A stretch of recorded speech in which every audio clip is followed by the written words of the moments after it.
Good afternoon, HackerCon. My name's GusFristschie, and with me is Mike Wright, and we're here to talk about getting fucked on the river. I wasn't going to say that, but based on this morning's talks, I guess profanity is, if not encouraged, at least accepted. Now, I gave this talk at DEF CON. Did anybody see it at DEF CON? Excellent. So that way, it's exactly the same as DEF CON, so if you had, you might be a little bored. So presentation overview. I divided it up into 4 different sections, which any of you are familiar with poker. You can see it sort of corresponds to the Texas Hold'em game itself. So in pre-flop, we're going to discuss who we are, sort of give a framework to the online poker industry. This part's going to be a little less technical, but I think it's important in order to give a framework to the rest of what we're going to be talking about and why regulation is required. In the flop section, we're going to get into some past vulnerabilities. These are issues that we did not discover, but they have been published elsewhere. In the turn, we're going to get into some new issues that we had not seen documented before. They've probably been noted elsewhere, but I haven't seen them all pulled together in one place. And then, of course, in the river, we're going to get into some defenses on what the actual applications and you yourself as users, if you do play poker, could take. So, moving on to pre-flop. Who we are, this is a company I work for, based out of Washington, D.C. If you live or work in that area and are ever interested in a new job, talk to me. We're always looking to hire. It's a good place to work. They pay for me and my colleague to come out here, so thank you, Senate. This is me. You can read my bio. What really got me interested in this subject is I do like to gamble a lot, and I like to play poker a lot, and it was nice to be able to have one of my hobbies join with what I do as a profession. It really got me interested in, okay, what are these guys actually doing to protect the computer security of this game I like to play? I have with me Mike Wright. He did a lot of work into the web app stuff that you'll see later on. He's a hardcore security engineer. I had a little bit of help, people who aren't here. Steve Whitmer, who actually filled in for Mike at DEF CON since Mike couldn't make it out there. He did a lot of work also on the web app stuff. And then my good friend JD Dirk did a lot of stuff in the forensic piece, looking at the actual poker client itself and doing some dynamic analysis into the executable. All right, so what is online poker? Before I get started, I'd like to see a show of hands of how many people have played online poker before in the past. Have anybody? Okay, so we got a handful of people. Not as many as at DEF CON, but I guess that's to be expected since we were in Vegas. But a lot of people, I think, have the misperception that online poker is like any other video game. You're just playing against a computer. You're not really playing against other people. And when it's quite the opposite, you really are playing against other people from other countries, all across the world. In this slide, we sort of see a timeline of the online poker industry. I wanted to put this in here because I think it's important as you see from where it started to where we are now. In the early 90s, poker was actually played via IRC, if you can believe that. So people were actually sitting there playing across IRC. In 1998, you start seeing one of the actual poker industry as we know it today being launched with Planet Poker. So that's sort of what you saw on this first screen. This isn't Planet Poker, this is Party Poker, but you start to see the similar interface. So it's actually a fit client where you're playing it with a game server connected to other people who are connected to the game server playing poker. And then you slowly see other sites start to launch. You see UB, Party Poker.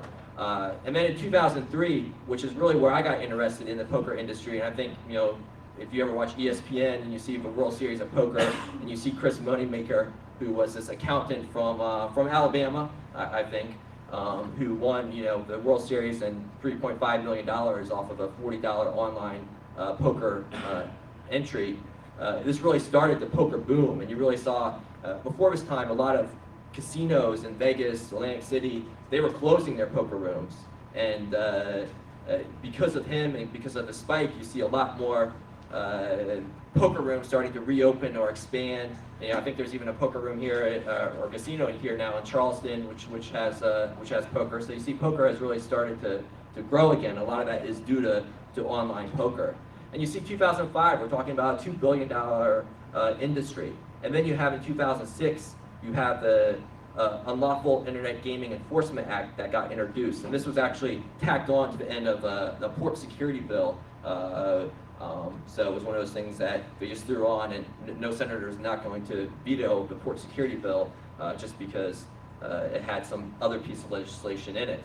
A lot of people think this made poker illegal, or online poker illegal, but it really didn't. What it did was just make the act of transferring from a financial institution made banks liable that they couldn't transfer money onto these sites. So it made it more difficult to play online poker. And then 2010, you see we've reached $6 billion. So we're starting to, you know, the dollar value is starting to creep up. You know, before in 1998, I don't think anyone really cared about the security controls in online poker. You know, very few people were probably playing it. It wasn't that profitable, but as you see with any industry that starts making more and more money, you see more and more attention getting paid to it. Unfortunately, I think most of the attention that was paid to it was from the bad guys and not from the companies themselves to really increase their overall security posture of their systems and their gaming. And we'll talk a little bit more about that. And then in 2011, 4/15, they like to call it Black Friday in the poker industry, and that's when the Department of Justice came and seized the domain names of a couple of the major sites and confiscated bank accounts of these organizations across the world, you know, making it very difficult to play online poker in the United States.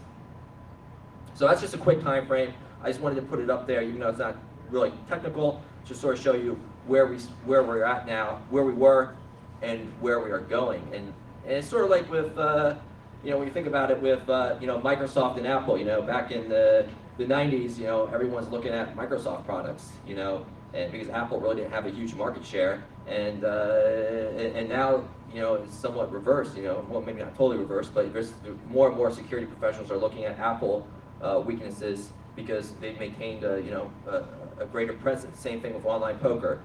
Before, it was very little interest. Now there's a lot more interest, and I think it's time for regulation, you know, in all aspects, but, you know, especially related to this talk in the computer security control arena. So, current events, what's going on now? We mentioned it on that last bullet. I mean, if you went to fulltiltpoker.com or pokerstars.com, you know, you'll see that this nice little logo from the DOJ who has come and seized those domain names.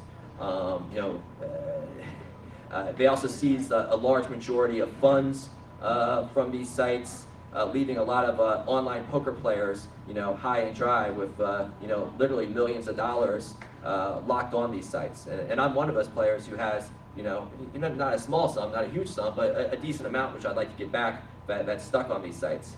PokerStars right away went out and paid their players, another site has, but also due to this sort of this enforcement by the DOJ, development and new features in some of the poker sites that we were looking at somewhat stopped, and it also made it more difficult for us to continue our research on some of those sites that we were looking at because we can no longer play on those sites. So some of our research was somewhat hampered just by the DOJ taking its action. We had, you know, started all this research, of course, prior to the DOJ. Online poker revenue just gets into why it's important. You can see here the number, how big it has grown since 2004 to 2010. 2004, we're only talking about $1 billion. 2010, we're talking about $7 billion. And really, this talk is focused on online poker, but we can think about it, online gaming in general. I mean, there's plenty of different sites out there that will let you play craps, let you play blackjack online, and when you throw in online gaming as a whole, we're talking about $25 billion industry, which is entirely unregulated within the United States, both financially and, of course, with lack of regulation standards of security controls that need to be met for these sites and the infrastructure that supports these sites.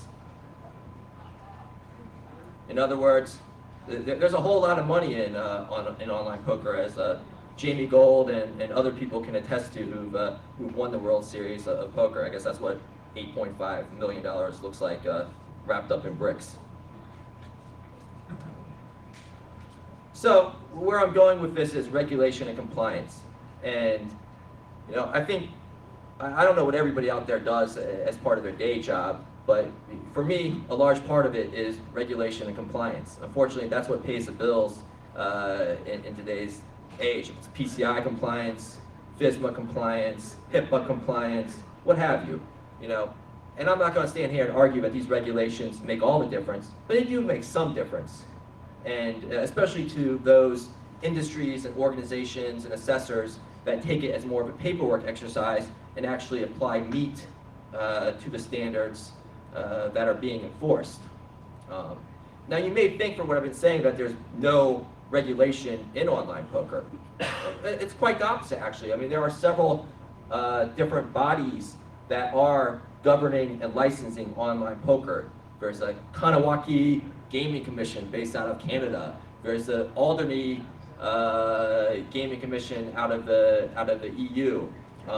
Unfortunately, these guys obviously aren't doing a very good enough job based on the events of Black Friday, where you have these organizations that were regulating these online poker sites.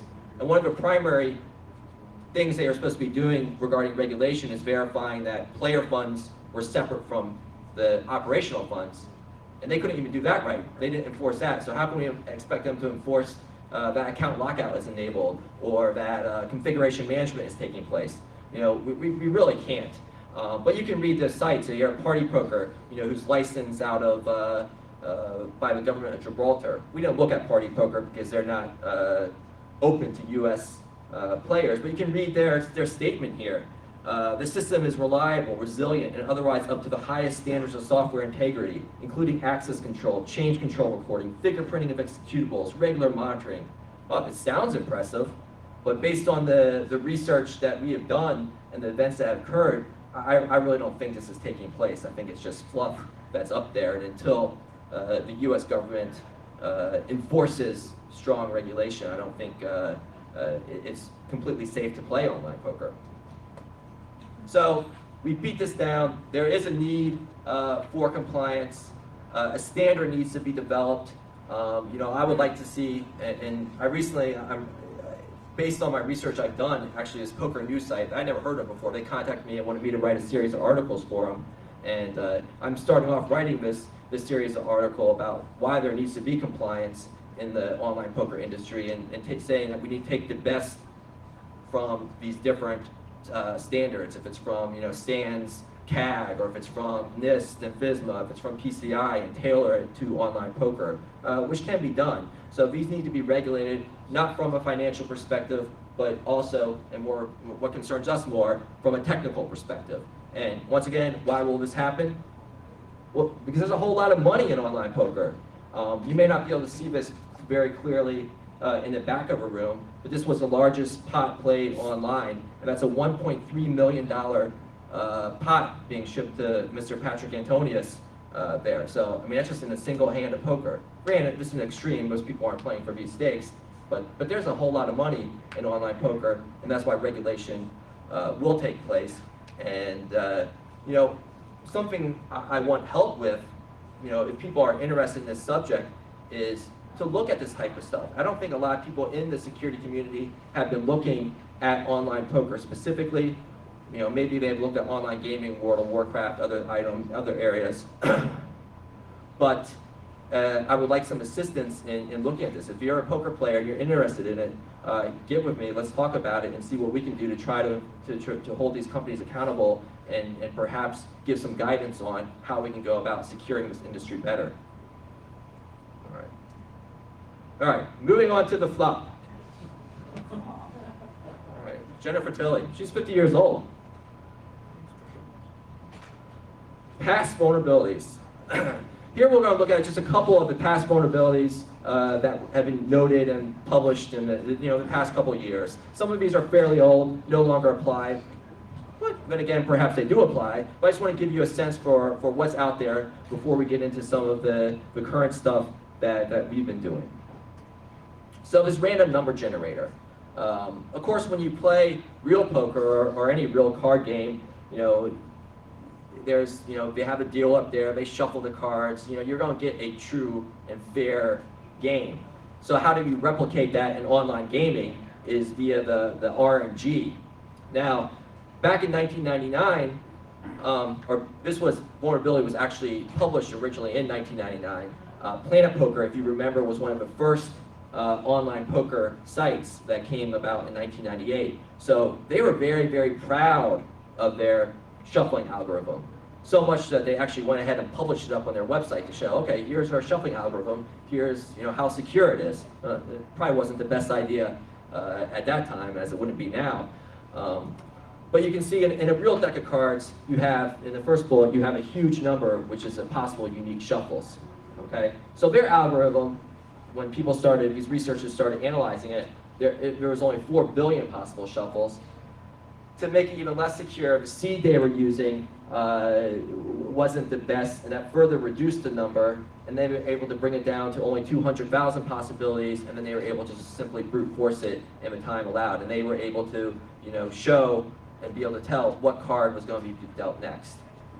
Obviously, we did not look too much at the RNGs just because we don't have that capability. We don't have access to their algorithms. No one's giving that to us. It'd be difficult, unless you're an insider in the industry, to really look at it closely. My personal belief is, this particular vulnerability most likely has been fixed.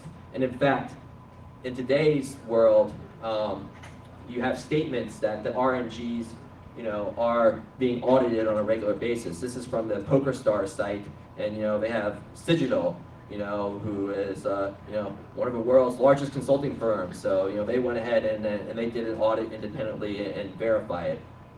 Any site that you go to will have this type of statement on it about their RNG. Is it true? I don't know, but it just gives you an example from a type of risk that is inherent when you're playing online gaming and online poker. And it's probably something that if you did have a standard that companies had to be held accountable to, there'd be some way to enforce this, that you have an independent body, looking at it, documenting it, you'd be reviewing it, you would know for sure rather than just seeing something from the PokerStars site. The UB absolute super user issue. This is another fairly large vulnerability that really wouldn't happen in a lot of other industries, because they have, or at least I hope it wouldn't happen, because they would have the necessary security controls in place. This caused, a sum of about $25 million to be stolen from the online players, community between 2004 and 2008. And the full story is really almost like a soap opera. It's pretty interesting read. I think I have a URL up there if you are curious about it, but it goes into more details over exactly why it happened, what happened, so I'll let you go ahead and read it if you're interested. But basically, what happened with Ultimate Bet and Absolute Poker is the owner, and this is all alleged because there's no court of law, you can't bring these people to justice because online poker is not regulated, but the online poker is actually a former World Series of Poker champion. And he was running this site, and he thought that, or he goes to his developer with a story that, hey, people are cheating on the high stakes cash games on my site. In order for me to be able to tell if they're cheating, I need to be able to see their hole cards. Because of course, he's a World Series of Poker expert, or master. He needs to see their hole cards in order to tell if they're cheating. So the original developer was like, that's probably not a good idea to let people see hole cards in real time. So he actually goes and hires another software developer to come in and implement this. So they actually implemented this feature. They call it God mode. And allegedly the way it would work is they put some controls into it. They made it so the tool, you couldn't run it on the same computer you were playing at it. You could have to run it at a different computer, but you could simply relay what those hole cards were to the user who was playing. So at the end of the day, you had a player playing extremely high stakes who was able to see users' hole cards. And at the end of the day, there was like 23 accounts, 117 usernames, and $22 million that was stolen. And how did this activity get discovered? Was it from the regular audits that occur? Was it from their SDLC process and code reviews? No, it was from the user community. There's a large user community in the online poker, probably just like with other online gaming environments, and people started talking and realizing online that, hey, you know, this one player is really winning a lot of money, and it doesn't make sense. And what's also interesting with online poker, or what's different than online poker versus live poker, is you get the ability to have your hands that you play. They send them to you in a hand history file. So this enables you to see like who won hands, with what cards, you know, what cards were dealt on the flop, the river, the turn, etc. So this one guy, you know, he started sharing all this information and hole cards. And here you can see a statistical analysis of a poker game with win-loss rates in a certain stake. And you can see the blue is sort of, you know, the average where everyone sort of fell between. And then you see off there in the upper right corner, this one person who's winning at, you know, an obscene rate, you know, totally unrealistic over the sample size to be winning at that rate. So they were able to then go to the company and pressure the company to do their investigation. And finally, the company was like, oh yeah, something was going on here. You know, they dragged their feet. But in the end, they ended up paying back the player some percentage of the money, but not all of it. You know, so here you have a problem that really should never have been able to come to place in the first place. You know, if there were simple controls in place that other industries have already put into place and learned, you know, throughout the years. You know, configuration management, separation of duties, code reviews. We're not talking about anything earth-shattering here or very technical. It's just simple controls, auditing that need to be put in place. And the reason that this escaped or slipped through the cracks, you know, one, yes, they were unethical, but two, because there's no regulation or compliance in place. So that just another issue that happened. Third vulnerability that was previously discovered was this SSL exploit, and this was discovered by Poker Table Ratings. And no, Poker Table Ratings is not some auditing company that's going through auditing people's security. They're actually a company that data mine hand histories and then sell them out to players who don't play as many hands as perhaps other players, so you have a better, you know, statistical read on how players are playing. And all of a sudden they couldn't mine hands from this one particular site, so they started like looking at the technical details.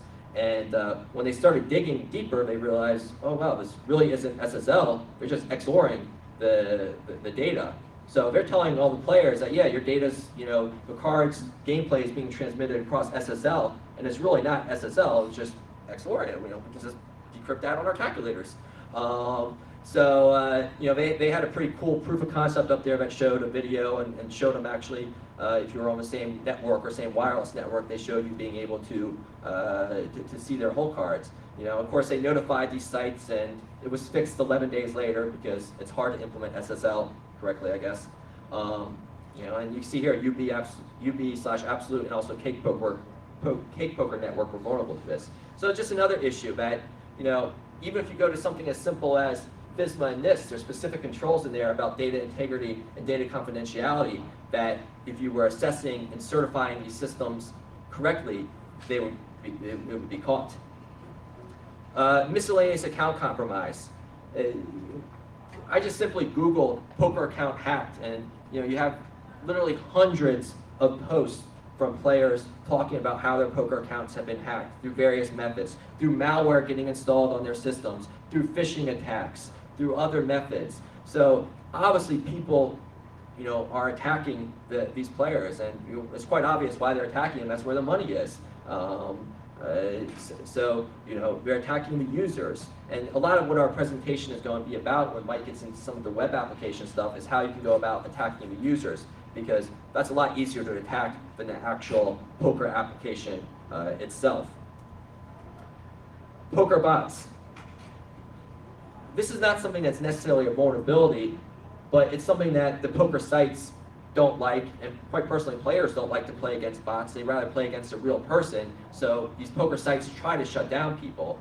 Now, poker bots aren't new, but as time has progressed, they've become much, much, much better. In fact, in some of our experimentation playing around with poker bots, the first time we used the bot and entered into a poker tournament, we won it. So they obviously can do a decent job. Now, you compare a poker bot to a chess bot, and there are similarities, but there's a lot of differences. Of course, a chess bot, it's virtually almost impossible to beat at the highest levels because it's all known information. Poker is a little bit different. There's always some pieces of information that's known, but you're dealing with a lot of unknown information as well. There's a really great article, the fourth bullet there, Coding the Wheel. If you're really interested in poker bots, I encourage you to read that. Unfortunately, there's not a lot of information out there about poker bots. And I can see why, because the people who really have the information, they're making money with it, and they're not going to really be out there telling you how to go about writing your own bot and other tricks. But there is information out there if you dig enough. Just real quickly, this slide up there gets into a little bit more details about poker bots. The important thing to realize, the key way in which they work is through DLL injection. If you try to go about and modify the actual poker client executable itself and change things around, it ends up, it has a lot of checks and balances in place. They spend a lot more time protecting against poker bots than they do against other vulnerabilities in our experience, and that's just because they don't want to be cheated out of money. So poker sites have been cracking down on bots. How do they catch them? Betting patterns, tendency, programming flaws. Like if a poker bot is always clicking bet on the same pixel on the computer, that's going to be a sign that it's a bot. Scanning, and we'll talk about this in a little bit when we talk about how a poker client is somewhat equivalent to a rootkit. They're very invasive, these poker clients that you install to play the game on your computer. You'd be surprised what they're doing behind the scenes. They say they're doing it for your protection, but it's also a lot of invasion into your privacy. And of course, when a player is identified as a bot, these sites will go ahead and confiscate your money. Yeah, we won a tournament, but then they detected us and took away our money, as you can see from this letter they sent us. So they have been getting much better, but it's still a problem that the industry is going to need to handle as it moves closer to regulation in the United States. So poker client equals rootkit. JD did a lot of research into this, and he couldn't be here today for this portion of the talk. But it has a lot of the same characteristics as some rootkits. And I'm not going to say, it 100% is actually a rootkit, but it does make modifications to your systems. It does do some invasion into your privacy as far as what websites you've been visiting, looking at your internet cache, et cetera, et cetera. So we did primarily dynamic analysis. We really haven't done any static analysis to the poker executables. It's in our plan to look more closely, doing some static analysis. We're just trying to think exactly how we want to go about doing that in a legal manner. But anyways, through some dynamic analysis, you can see some of the items that we pulled up here. These function calls as far as enemy window names, enemy process names, and here you can see some of the names that correspond up to those function calls. I mean, they're looking for like ollie debug, okay? I mean, they're looking for these type of things if you're running and they're going, and then it shuts down. They're looking for some different software that they consider against their terms of service. So some of it, yeah, is for their own protection, but others, why would they not want you to run ollie debug? Because they don't want you to really know what that system, what that executable is doing to your system. Some well-known modifications that we observed. It makes some changes to your firewall policy in Windows. It goes through reading your Windows process tables in bite-sized chunks. It has the ability to read the title bar of every window that you have open. So even if it's not related to online poker, it's sitting there and seeing what else you're doing. Here you can see, as far as some additional functionality, monitoring, table talk, looking at your file system. And here it is in the bottom. We just pulled this out, what UB was doing as far as going into your Internet Explorer cache and supposedly, I don't know what's doing with that information. I'm not sure if it's sending it back but it's obviously looking at it for a reason. And these clients, some of them are very complex with multiple parts. You can see the cake poker client has 3 main components. It scans itself at random intervals to make sure that no modifications have been made to it. If it detects it, it forces you to download a new version. And then when we started just poking around from some static analysis at the client, the cake poker client was huge, relatively. I mean, it's 12 megabytes. It was obfuscated, most likely encrypted. Compare that to the Bodog client, which is probably one of the weaker clients, in my opinion, at only 4 megs of size. So, some of these companies are taking security precautions, but it's more to protecting themselves and protecting the players. So now I'm going to turn it over to Mike, who's going to talk about some of the online poker network architecture and some of the web application vulnerabilities that we noted while doing this research. HackerCon. As you all know, this is the first time. You still can you hear me now? Yeah. Okay. The first time ever giving a conference, so I hope I don't suck at it. A little bit into the online poker architecture. What? Speak up louder, you said. Tell me when. Now? Good? Okay. So, with the online poker architecture, since there is a crackdown on blind poker in the United States, with all the regulations and everything, a lot of the poker companies, they needed to expand their systems out to international. So, even though you might be authenticating to, you think you're logging into a server that's in Europe, Bodog has a Europe server, you'll authenticate there. You're actually maybe be playing, somewhere else, Canada maybe. I think that's where the game server is. So they've really expanded, the servers everywhere. This is a little bit about how the clients work. You make the request to log in is number one. You'll get your DNS request, which will take you to the authentication server, and you'll authenticate over SSL 443 HTTPS. After you've logged in, if you go right into the gaming, you'll do another request, which will find you, the closest, or however they do to find you the game server. And then when you're playing the game server with the client, you're making different connections at different times. Whenever you're doing something with the client, whenever you're doing something with your account management, it's all going over 443 SSL. Whenever you're playing or going over the game servers, it is another encrypted port, and so far it's always been over 1024. This is just a simple Wireshark dump. It's nothing important or fancy. It was just showing what I just said in the previous slide. It was just showing at the top you've got your queries for the DNS, and then showing where you start with the authentication at 443, and lower down you see you're playing over a higher port. Beginning to look at this, we did some lookups of port ranges that we found.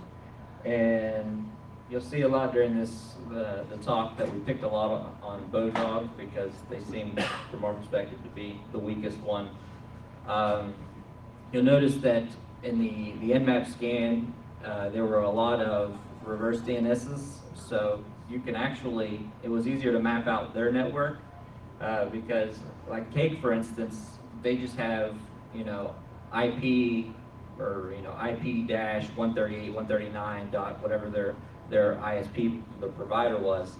Bodog actually took the trouble to say, this is wireless.bodog.com or BetGenius. It shows their test servers and things like that. So it was a lot easier for us to map out. We did do the Nmap scans. They took forever, but we found some higher ports, but there was a lot of extra ports that were added that weren't really necessary. So, the web apps vulnerabilities. When Gus first asked me to help him with this, I was really excited about it, and I thought, it would give me, because there's so much money in poker, it would, it would test me or anything like that. By the time that I was done with it, I was asking, is this web goat with a different layout? because there were a lot of basic vulnerabilities, you know, with sites that should be, you know, 101 when people are designing applications. The thing about the web application vulnerabilities, like the site says, it was easily identified. You know, most sites, they try to put up logos on their site that says, you know, verified by McAfee, or, you know, it's compliant or hacker safe. And even though we know that those aren't really anything but crap that people pay for to put on their sites, they didn't even go through the time to try and put that on their site to give their users somewhat a little bit of comfort. But what they do tell you is 1,000 different ways how you can give them money to put it towards any type of gambling or anything like that you want to do. I did want to do advanced techniques, but like I said, they were too basic, so we just took all the low-hanging fruits, and that's what we went with. With every site that I looked at so far, there was 0 input validation. You could put what you wanted in there. We found weak cookies. You could replay the cookies. You could, you know, they weren't marked as HTTP only or you know, secure cookies. Found a lot of expired SSL certificates. So, I mean, that's something that shouldn't even be difficult. You just pay your SSL certificate and keep it up to date. And of course, the biggest vulnerability that we found, our old friend, the cross-site scripting.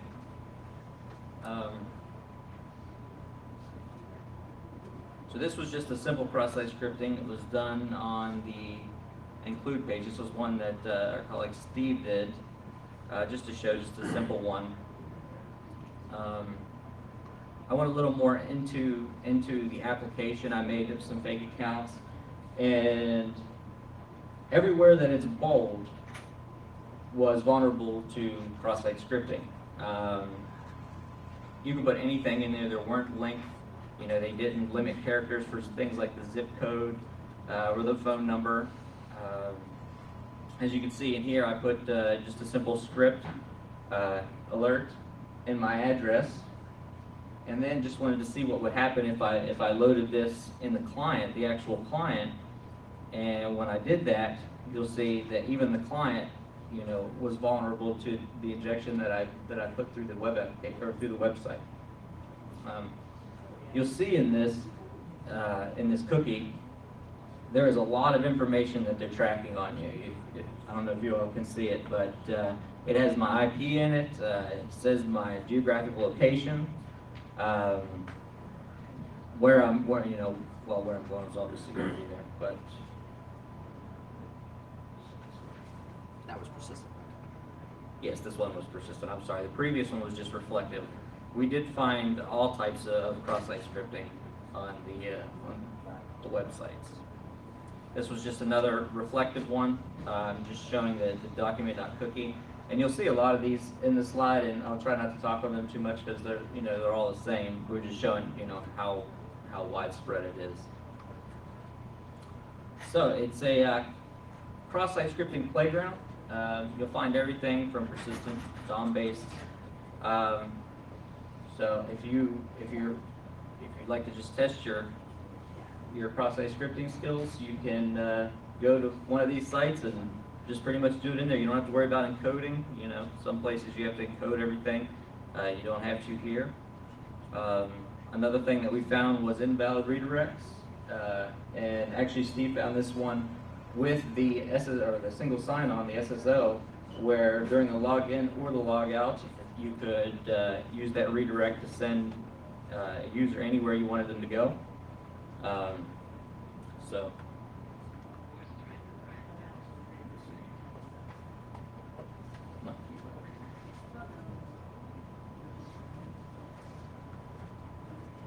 So on top of those, we also found request forgeries, cross-domain.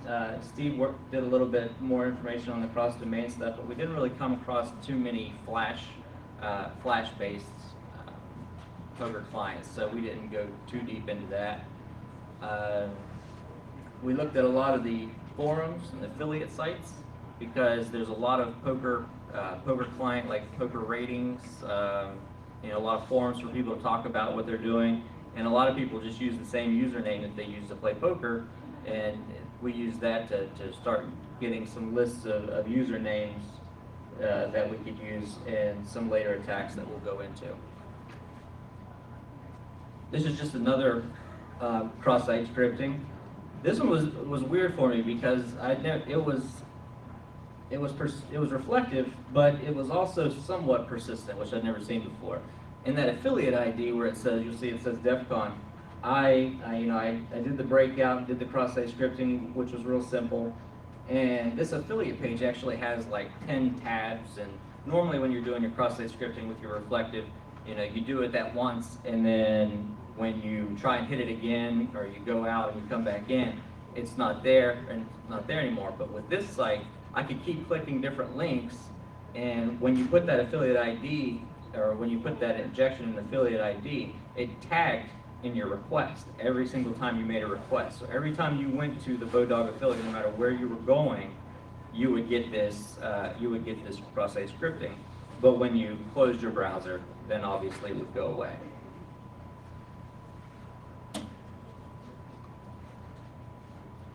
This was just another cross-site scripting on poker listings through the search. I mean, it doesn't matter, any of these sites, whether it's the poker sites themselves or the forums, they're all vulnerable to cross-site scripting and many other types of injections. The one thing we did try to do more with SQL injection, unfortunately we didn't find any vulnerabilities there, whereas they don't necessarily filter out the SQL injection. It's just that we found that a lot of the clients aren't actually using requests that will go back to a SQL backend. We found that a lot of times there's a flat file that you can actually go to through a simple HTTP request, which actually lists all the games and everything like that in just a flat, looks like a CVS format, and then the client reads that constantly and gets updates from that.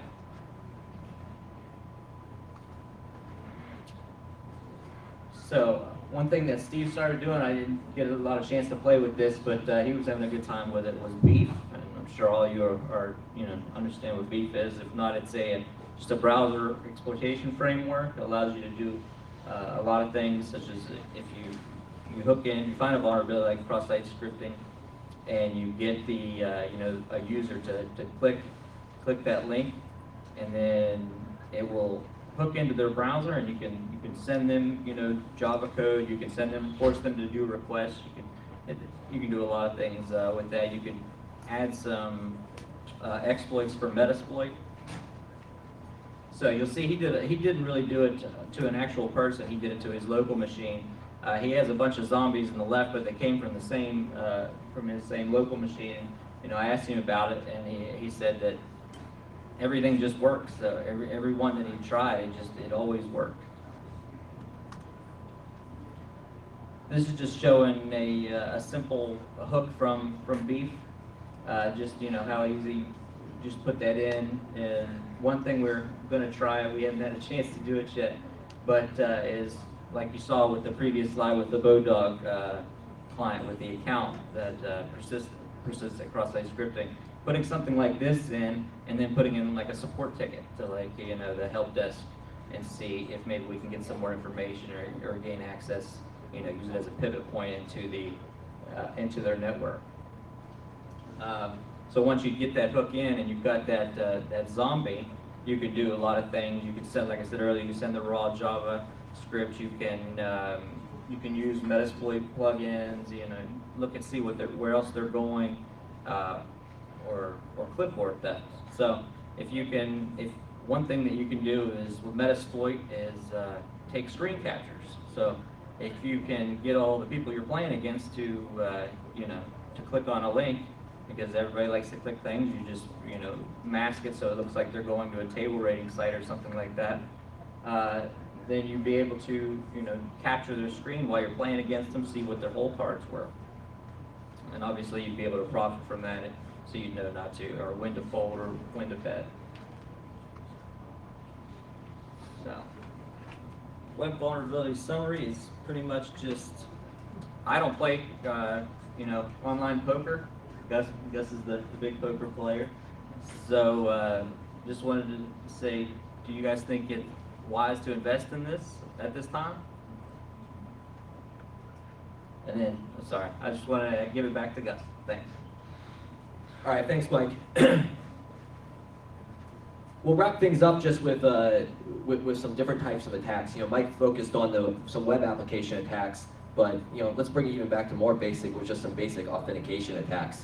I mean, here you're dealing with sites that, literally you saw that Patrick Antonius pot with, 1 point whatever million dollars that he won in a single hand. So just think how much money he has in his account to play at those stakes. Probably well over $5 million in his account. So if you wanted to target those accounts, yeah, it'd be nice. We could hook them with beef and some cross-site scripting and see their hold cards that way. But it's probably easier just to guess their password.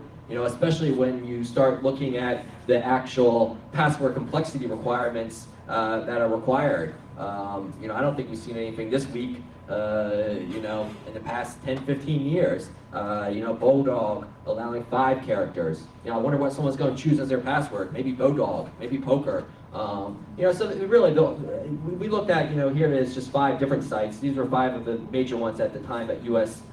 Players could play on. And you can see that really only the Cake Network had what we would consider a complex password requirement of what we see, in government and private organizations today and what's recommended. Of course, passwords, we all know that passwords are weak and that whole process is broken and there needs to be a better mechanism. Some of these sites, they do offer multi-factor authentication. You have to pay extra for that, but they actually give you, your nice little RSA, token. RSA hasn't been hacked, so everyone's fine there if they use that. Yeah, you see, it's very, very, very weak, and hate to keep on coming back to simple compliance, but PCI, HIPAA, SOX, NIST, these all have controls for these. We all make fun of certification accreditation, but it does have its place, and if these people were held accountable to the bare minimum, they'd be better off than they were. So with passwords that strong, it must be impossible to brute force them, especially with no account lockout. Read that again, no account lockout. So I tried this on several different sites to lock out my accounts, and 20 times, 30 times, the account would not lock out. And of course, it's good if the passwords are weak and a no account lockout, but you still need to have usernames. Well, those are really difficult to get considering you're playing against the people. So most of the people you're playing against, that's really going to be your username. And then even if it wasn't, there's these poker table rating sites that make it easier, that track players, track their win rates. So maybe you want to filter on someone who's the biggest winner at a certain stakes and then target their accounts. Can anyone say Hydra? Let's go old school, Brutus. So here we just went old school with Brutus, and this is just on Bodog's network. Bodog was a little bit different. In fact, you could log in different ways. You could log in with your user ID, or you could log in with this numerical value account that they created for you when you created an account. What's also interesting about this numerical value is it increments by 1 every single time. It's interesting. So anyways, you can see what we did there. This is just a test account, but we showed how trivial it is really to brute force passwords. And this is something that, it's a $7 billion industry, people. This is a small change that we need to protect. Along with the actual poker sites themselves, there's been a lot of supporting infrastructure that grew up to support these sites. Mike talked about the poker forums and how easy it would be to target poker players. Because most times, you're logged into your poker account at the same time you're going to be surfing some poker forum. So if you're able to use a cross-site scripting vulnerability like he showed you in one of those forums, you now have their gaming cookie. But there's other things that have come up as well. These training sites. Training sites have come up to teach you how to be a better online poker player. I'm a member of one because I don't like to lose money, so I joined it. But think about it. Here are players who take the game seriously. They're probably going to have more money in their accounts. We can attack these training sites, the tracking sites, media forums. All these different types of sites can be leveraged to attack the actual player who is playing online poker. Once again, we're not attacking the actual poker application itself, but we're attacking the supporting infrastructure. So here, poker table ratings, not to beat a horse to death, but here's another persistent cross-site scripting in the comment field. You can make comments on players like, you suck, but what if I just put in a persistent, obviously something more malicious than this, but an actual real malicious payload, and we hook them when they go and read our comment. Attacking supporting infrastructure. Here's an email I got from Card Runners, which is one of these services that provides online training, telling me that that they had experienced an attack and that their email address and password and IP address possibly could have been obtained, could have been captured. So this shows you that there are really bad guys out there doing this. I sent these guys an email and said, hey, I could maybe help you, but they said they got it under control, so I think we're good. Attacking supporting infrastructure continued. This is the forums. 2+2 is one of the largest online poker forums in the world. And here, they have a little warning page up to warn people that someone set up a phishing page to look just like their archive site. So people are actually going and using these supporting infrastructure to attack the players. All right, we talked about the history of online poker, some of the past vulnerabilities, some of the new stuff that we just documented. Let's get into the river and finish things up on how you can protect them, how we can protect ourselves, and what needs to happen. So online poker defenses at the application level. Obviously they need to move away from password-based authentication to something stronger. Maybe implement simple things like account lockout. That could be helpful. Perform robust security testing. Have code reviews. Have firms come in and do vulnerability testing, penetration testing on their networks and on their applications. Maybe only allow connections from specific geographic locations. A lot of those accounts in that previous slide way back I showed you about all those accounts that have been hacked where I just Googled. It's like people logging in from China when they live in the United States. You probably don't need someone to log into China with your account. So they need to do some geocoding to protect that. And of course adhere to certain standards. These are things that the poker industry themselves could do. What about the players? Well, unless you have your own personal girl ninja, what I like to do is I have a dedicated VM where I play poker, just like the previous presenter had a dedicated VM when he looked at porn. I have a dedicated one where I play poker, so that way all I do is play poker on it. Obviously, basic things: antivirus, spyware protection. Don't play on wireless networks if you're extremely paranoid, because we all know that wireless really can't be secured that great. If you have to, use strong complex passwords. And then of course, simple, but users are dumb, as we said all along. They use the same password across multiple sites. The same password they use for that poker forum site is probably the same password they use for their poker gaming site. So next steps in research. We're continuing to dig deeper, and we really want help. I mean, anyone who's interested in this, let me know. I really haven't seen anyone else doing research in this area. We're going to dig deeper in, do static analysis of some of these poker clients. I want to do a custom client, sort of like a bot to bypass some restrictions. Instead of using Brutus, I want to make a automated brute force poker-specific password cracker. We want to map out some of these poker networks more, so I think it's interesting what's out there. And then, of course, we just picked on the easy stuff just because it was easy with cross-site scripting, but I think there's more that can be done on the web application side. I mean, what we didn't really touch on is majority of the gameplay is, not via web-based, but a lot of times when you check your cashier, your balance, my promotions page, the actual client, opens up a web browser page, and that's all done via HTTPS or HTTP, so that's where the web application stuff comes into play. So conclusion, why we did not, uncover a smoking gun here. Hopefully, it seemed like a very small percentage of people that actually played online poker. So hopefully we educated you a little bit about what's going on in the online poker industry, what some of the possible attacks are, and maybe, got you interested in the subject to see if you wanted to contribute to some of the research to help improve this industry. Second bullet, again, regulation compliance. I would love to see it developed. I want to help participate in it. I want to make it happen. And, do I feel safe playing? I really haven't played that much since Black Friday, since my poker accounts were taken from me. I recently, I had player points on Bodog, which I converted to $8 in cash, which I ran up to $200 now, so yeah, sick brag. But, so yeah, I played a little bit, but not with the same stakes I was playing before. And I probably won't until it's fully regulated in the United States. So once again, thank you, HackerCon. Thank you for inviting me to speak. It was a good time, and I'm free for questions afterwards. Thank you.